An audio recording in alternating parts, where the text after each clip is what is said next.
mwanaume yeyote ambaye ana marafiki watano mpaka kuendelea, basi avuliwe suruali na avalishwe sketi aolewe. Avuliwe suruali, avalishwe sketi na aolewe.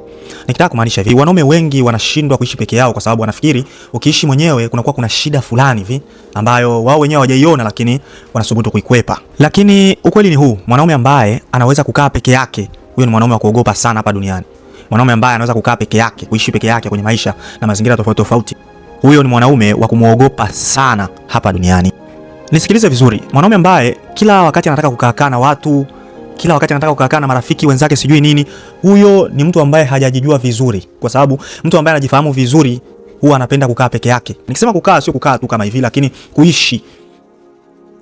Mtu ambaye anaishi peke yake ni mtu ambaye shajitambua. Ndio maana nasema ni mtu wa kuogopa sana. Sio kumuogopa kwa maana ya kumkimbia, lakini kumuogopa kwa maana ya kumheshimu. Hapa simaanishi kwa mwanaume sasa uwe na roho mbaya, ujitenge na watu, uanze kuishi peke yako. Hapana. Kuna watu hapa duniani, watu tofauti tofauti. Kuna watu wa kweli, washauri, watu wa kuishi nao, na watu ambao wanaweza kutembea na wewe mpaka kufikia kwenye malengo yako ambayo unayatafuta. Ila hapa ni akili ndio inatakiwa itumike, kwa sababu mwanaume mwenye akili anajua connection na connecting. Anajua namna gani connection ilikuja na namna gani kujiunga kulikuja. Mara nyingi watu tunakimbilia kujiunga pahali ya kuungwa, na hapo ndo tatizo linapoanzia. Unakuta watu ni wengi, ni marafiki ambao walikuwa tayari wapo, wewe unaenda ukajiunga kwenye kile kikundi, lakini unatakiwa wewe usimame kama wewe ili uungwe kwenye kikundi ambacho kipo tayari. Kwa sababu sio kila mtu anayekuchekesha ni rafiki yako, sio kila mtu anayekupigia simu anakupenda, na sio kila mtu anayekaa karibu na wewe ana nia nzuri na wewe. Hapana, watu wengine wanakuja kwa ajili ya drama, wengine wanakuja kupotezea focus yako, kupotezea muda. Wanakuja tu karibu yako, wanakuzugazuga pale, unaona wao ni marafiki sijui nini na nini, lakini wengine wanakuja kwa ajili ya maslahi yao binafsi. Na kuna wengine wanakuja kwa ajili wanaona kuna kitu fulani wanataka kupata kutoka kwako. Kwa hiyo brother, amani ya akili yako ni mali sana. Usichezee. Kuna mtu unapoteza amani kabisa ya akili yako kwa sababu ya kujiingiza kwenye vitu ambavyo haviko sawa sawa. Kama mwanaume unahitaji kulazimika sana akili yako ibaki na amani, kwa sababu amani hiyo ndio inakutengenezea currency. Nchi yote ulipo utazipata currency za pale, kwa sababu akili yako ina nini? Ina amani. Kwa hiyo marafiki sio kujitenga nao, lakini marafiki sio kujiunga nao. Ishi kama wewe, upate watu wa kukusaidia, upate watu wa kutembea nao mpaka kufikia malengo. Sio uishi kama wao kwa sababu mtasaidiana mbeleni. Eti rafiki wako nifaa, anakufaa kwenye nini ambao haujaipanga.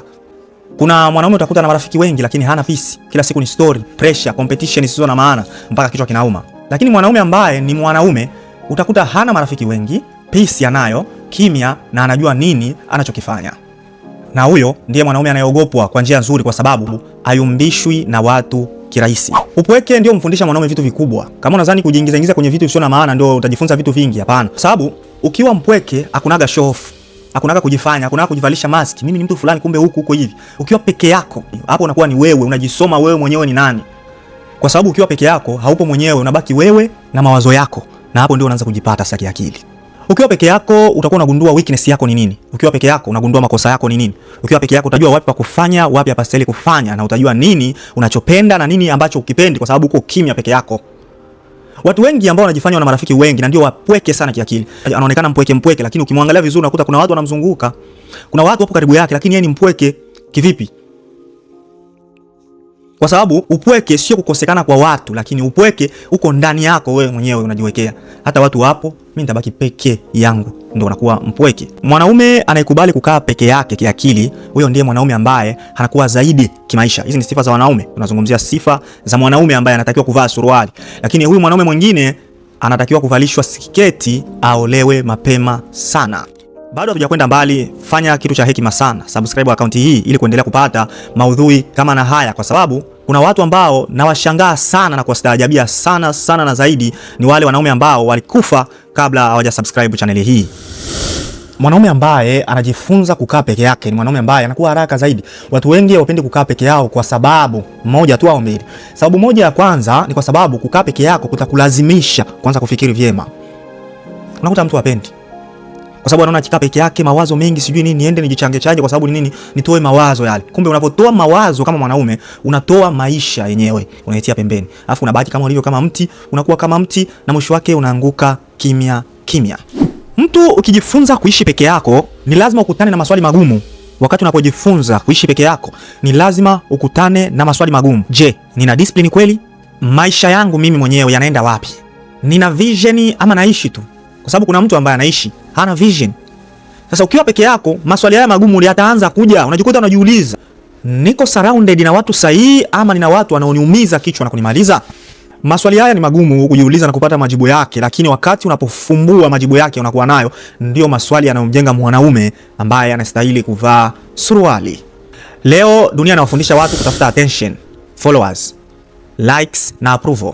Ndipo watu wanataka kuanza kuonekana kila wakati, lakini mwanaume mwenye vision, mwenye malengo hahitaji umma ili afanikiwe.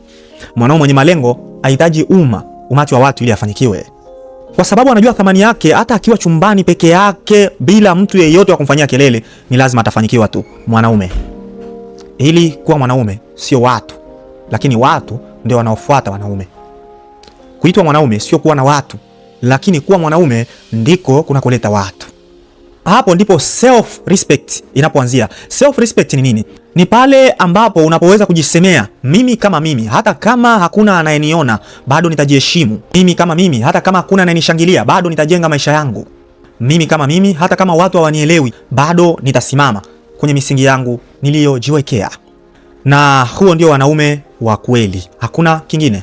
Mwanaume ambaye haogopi kuwa peke yake hawezi kuchezewa kirahisi. Na mwanaume ambaye haogopi kumpoteza mtu yeyote katika maisha yake hawezi kushikwa na fake love, fake friend, fake support, ujinga mwingi hautamsogelea. Anakuwa anaipuka mambo makubwa mabaya kumsogelea karibu yake. Watu wengi katika maisha wanaendelea kubaki kwenye relationship mbovu, kwenye urafiki mbovu kwa sababu wanaogopa kubaki alone. Unakuta mtu anabaki kwenye relationship ambayo inamuumiza kwa sababu anaogopa kubaki peke yake. Mtu kabisa anaridhika kuchezewa, kutumiwa, kuumizwa kwa sababu anaogopa kubaki mpweke. Mwanaume kama mwanaume haustahili kufanya hivyo. Sifa za mwanaume anayestahili kuvaa suruali. Hao wanaume wengine wote wanaobaki ambao wapo kwenye sifa hizi, basi wavae sketi, waolewe mapema sana. Brother, kuogopa kubaki peke yako na kuamua kubaki na wajinga, hiyo ni hatari sana brother wangu. Ni hatari sana kwenye maisha yako. Ni bora kubaki peke yako kuliko kuzungukwa na watu wanakupotezea muda wako. Mwanaume yeyote mwenye mission hawezi kuwa available na kila mtu. No. Mwanaume mwenye akili timamu ana muda wa vitu hivi tu. Kitu cha kwanza, ana muda wa kujenga mwili wake. Ana muda wa kujenga pesa yake. Ana muda wa kujenga akili yake. Ana muda wa kujenga future yake. Ana muda wa kujenga amani yake. Vitu hivi vitano tu ndivyo mwanaume mwenye akili timamu anavipa muda na kipaumbele zaidi. Huwezi kujenga maisha bora zaidi ukiwa busy na kila mtu, kila story, kila party, kila drama. Huwezi kujenga maisha bora kwa sababu muda wote unawapa wale pahali ya kujipa wewe muda huo. Kwa hiyo wewe utakuwa wale na wale watakuwa wewe, mtafanana. Namna mwanaume anatakiwa kuishi. Mwanaume anatakiwa kuishi kwenye misingi ya sifa hizi. Ikiwa tofauti na sifa hizi, basi utakuwa tofauti jinsi ulivyo. Ulivyo leo wewe ni kwa sababu unaishi kama unavyoishi milele. Kuwa tofauti ni lazima ubadilishe kuishi kwako. Utakapoamua kubadilisha kuishi kwako, ndipo utaanza kubadilisha maisha unayoyaishi na kuishi maisha unayoyataka. Kila siku haya unayoyafanya, ndio maana unaendelea kuwa hivyo ulivyo, kwa sababu haupendi kubadilisha maisha. Maisha ya mgandano, kugandana na watu bila kuwachunguza, ni hatari sana. Marafiki wengi wanataka kujenga nini?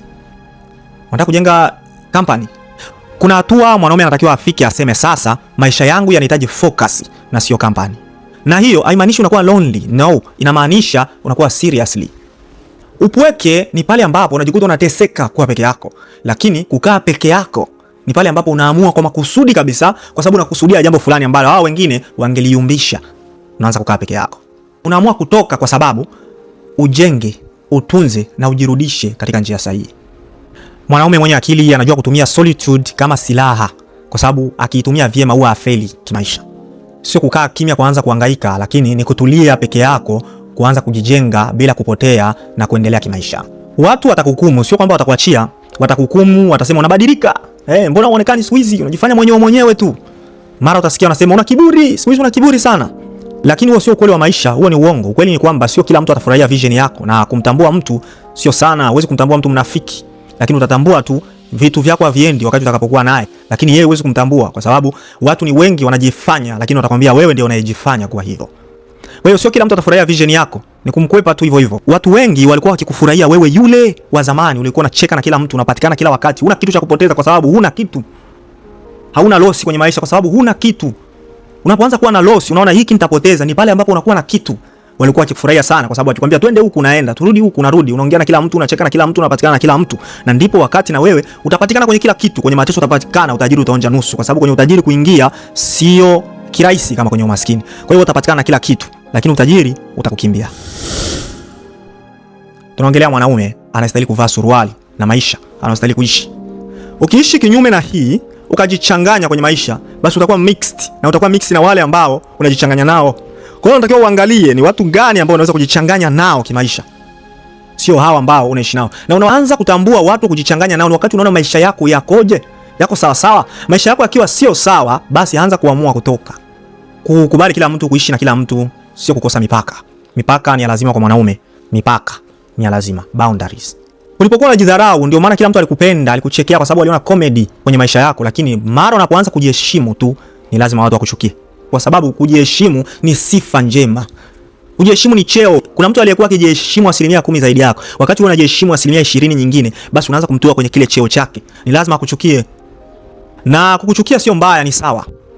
Ni sawa kabisa. Lakini kitu ambacho unatakiwa kujua, kama wewe ni mwanaume ambaye unaanza kujijenga ndani ya watu waliojijenga, unaanza kujitenga na upumba, unaanza pia kujitenga na drama, unaanza kufocus na maisha yako hivi, atakaye kuchukia usione kama unapoteza.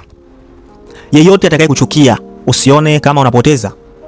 Kitu ambacho unatakiwa kukiona pale ni kwamba wewe ndio unaingia kwenye level mpya. Unatoka kwenye ile level uliyokuwa nayo, unaingia kwenye level mpya. Ndio maana hao wengine wakuoni tena, wanaanza kukushangaa. Na wakikushangaa wataambiana wao kwa wao, wewe hutojua. Ndio maana utaona kama wanajitenga hivi, wanaangalia huyu mtu vipi, unamwonaje siku hizi, sijui nini na nini. Umeshaingia kwenye level mpya. Kumbuka hili, mwanaume apimwi kwa idadi ya marafiki alionao, lakini mwanaume anapimwa kwa karakta yake, discipline yake, maono yake na uwezo wake wa kusimama mwenyewe hata kama hakuna anayemuunga mkono. Kwa hiyo ukitaka kuwa mwanaume, jifunze kukaa peke yako, jifunze kujiunga mkono, jifunze kujiheshimu hata kama hakuna anayekuunga mkono. Jifunze kukaa peke yako, jifunze kujiunga mkono, jifunze pia kujiheshimu hata kama hakuna anayekuunga mkono. Hatua moja kuingia katika wanaume. Hatua ya pili ni wewe sasa kuwa mwanaume mwenye nguvu. Ukitaka kuwa mwanaume mwenye nguvu, jifunze kutembea peke yako. Jifunze kujipa direction kimaisha. Tukisema kutembea kimaisha, kwenye kazi, masuala ya kazi, masuala ya dili nini, jifunze kutembea peke yako. Jifunze kuwa na direction, kujipa direction mwenyewe, mimi napita hapa. Jifunze pia kujiheshimu hata kama hakuna anayekupa heshima, wewe jiheshimu kwanza wewe mwenyewe. Jifunze pia kusema hapana, hiki sitaki. Jifunze pia kujipa peace. Nasema jifunze, sisemi nenda ukafanye. Kuna tofauti ya kwenda kujifunza na kwenda kujifanya. Jifunze kujipa direction, sio kuanza kujipa direction. Wewe unatoka hapo unaenda kuanza tu kujipa direction, utapotea. Jifunze, tafuta namna gani utajifunza. Watu wanajipaje direction? Kwa nini mimi sina direction? Kwa hiyo jifunze kujipa direction. Napita wapi? Naingilia wapi? Natokea wapi? Kama huna direction unapotea. Kama huna direction hauendi. Haujui kutembea. Jifunze kutembea peke yako. Jifunze pia kujiheshimu. Kujiheshimu sio ukitoka unaenda kujiheshimu bila kujifunza, utajiinua pale ya kujiheshimu, na kujiinua ni vibaya. Kwa hiyo jifunze kujiheshimu. Kwa sababu mwisho wa siku wale watu wanaokuzunguka watatoka. Wanaweza kuondoka. Marafiki wanaweza kubadilika. Mahusiano yanaweza kuvunjika. Na utabaki peke yako. Ndio unabaki mauzuni, mimi sijui watu, sijui nini. Kulaumu watu. Hiyo sio kesi ya watu, kesi ni yako. Ulijifunza ama ulikuwa ukiishi tu? Swali ni je, umejijenga kiasi gani cha kutosha? Kama ujumbe huu wote umekugusa, comment strong hapa chini. Na kama unataka kujifunza kuwa mwanaume mwenye discipline, strong na mwenye direction, subscribe account hii. Na pia usikose kusoma kitabu changu kinachoitwa Tajiri wa Mwakani.